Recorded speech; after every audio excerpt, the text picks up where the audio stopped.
Hey guys, thought I'd make another one of these little videos just to give everyone a bit of an insight as to the little bits and pieces that we've got going on with Q31. We've been testing pretty hard with it.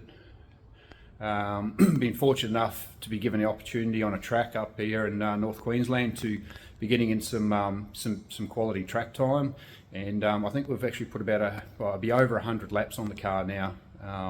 So yeah, it's been really good, and we actually haven't had a lot of issues with it, which is perfect. You know, so it's fucking, yeah, it's a true testament to the engineering that's gone into building this car.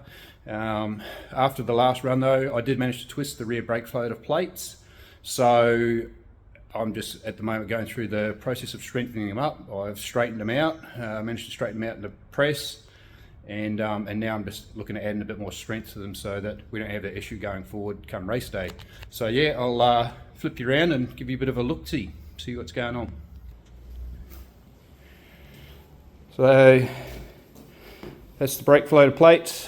So they actually slip over the rear axle, run on this bearing here, and then there's an arm that bolts to the top of the floater plate, caliper mounts there.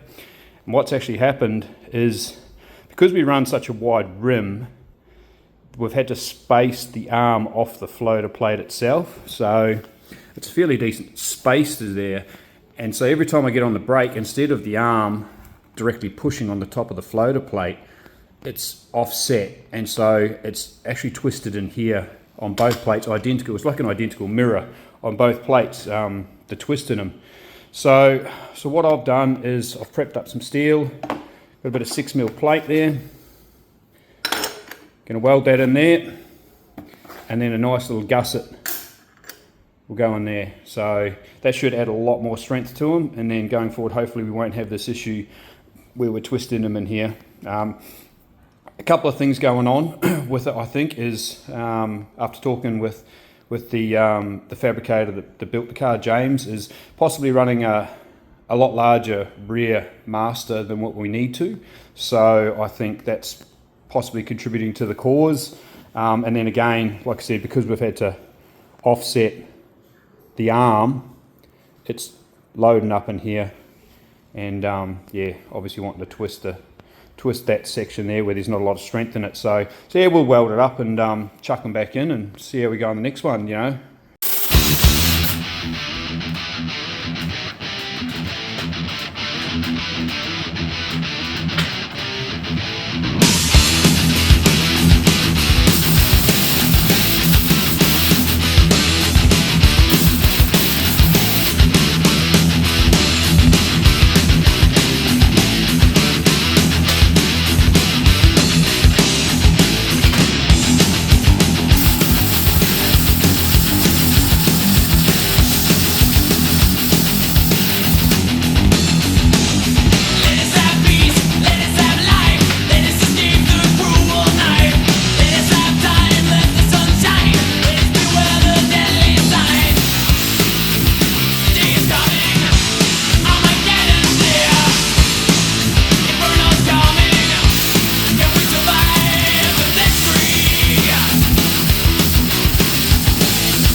Alrighty, finished fully welding up the brake floater plates. So we got the original 8mm plate, stacked up a bit of 6mm plate in here and a 6mm gusset, fully welded, both sides.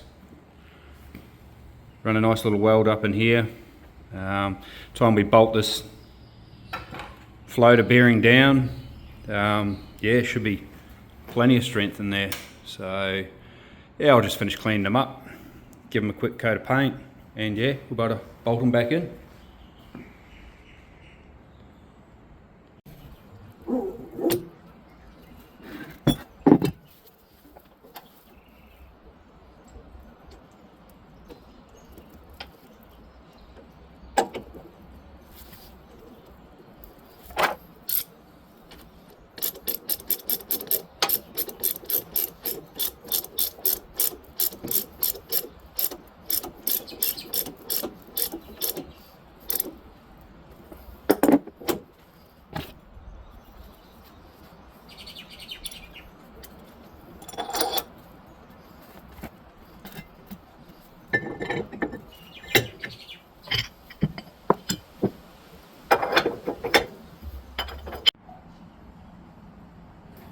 Just a quick recap on the video. Got the back end back together aside from the rear rims.